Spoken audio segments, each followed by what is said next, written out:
जज जो होता है जब फांसी की सजा सुनाता है तो दो चीज़ें इस पे ध्यान दीजिएगा। फांसी की सजा सुनाने के बाद वो स्याही को, कलम को तोड़ देता है। वो इस बात का संकेत है कि अब हम आपके ये जो फांसी की सजा सुना दिए हैं ना, हम जज होने के बावजूद भी अब इसमें कुछ बदलाव नहीं कर सकते। यानी ये कलम अब मेरी किसी काम की नहीं रहेगी, क्योंकि हम ये कलम रहने के बावजूद आपकी सजा में अब कुछ चेंजिंग नहीं कर सकते। इसलिए जज को बड़ा सोच समझ के फांसी की सजा सुनानी पड़ती है और तोड़ देता है।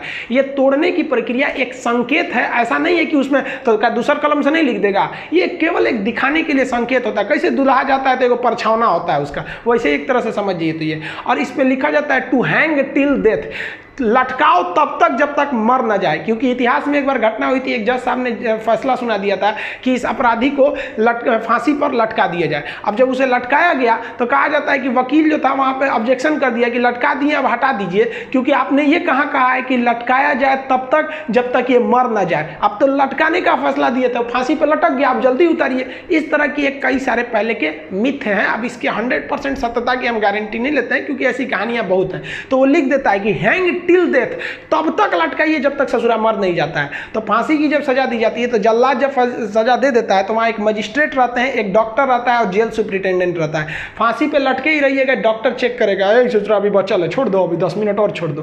तब तक डॉक्टर नहीं कह देता, जब तक कि मर नहीं गए तब तक आपको लटकैले रह जाएगा। फांसी जो है वो अक्सर मॉर्निंग में ही दी जाती है, क्योंकि जेल प्रशासन के ऊपर सबसे बड़ी जिम्मेदारी फांसी की होती है। वो सुबह सुबह इसे निपटा देना चाहता है, और सुबह के समय जनता मीडिया भी उतने ज़्यादा एक्टिव नहीं होती है। खैर ये सेकेंडरी वजह होता है।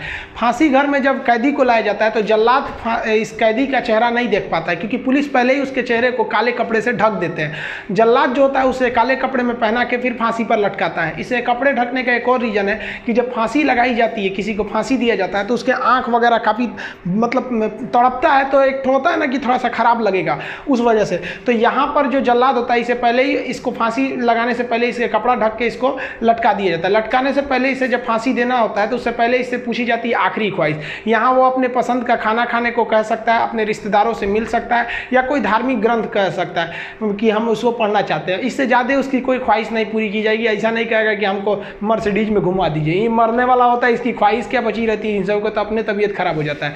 जब इसके कपड़े में जल्लाद जब फांसी देने जाता है तो इसके कान में कहता है कि मुझे तुम माफ़ करना, मतलब ये हमारी ये तो मजबूरी थी, भगवान के लिए मुझे माफ़ कर दो, या अल्लाह के लिए मुझे माफ़ कर दो, तुम्हें अपने भगवान का वास्ता, जिस धर्म का ये अपराधी है। क्योंकि भाई इसमें कैद ये जो जल्लाद का, इसका क्या दिक्कत है? इसको तो जज ने जो आदेश दिया वो इसको पालन करना है। फांसी के बाद इसके जो बॉडी होती है वो पोस्टमार्टम के लिए भेज दिया जाता है, फिर घर वालों को दे दिया जाता है। आप जिस धर्म के हैं उस धर्म के हिसाब से इनका अंतिम संस्कार आप कर लीजिए। आई होप आप जेल मेनू समझ गए होंगे। नेक्स्ट वीडियो में बता देंगे कि फर्जी FIR से कैसे बचा जा सकता है। मिलेंगे नेक्स्ट वीडियो में, तब तक के लिए जय हिंद।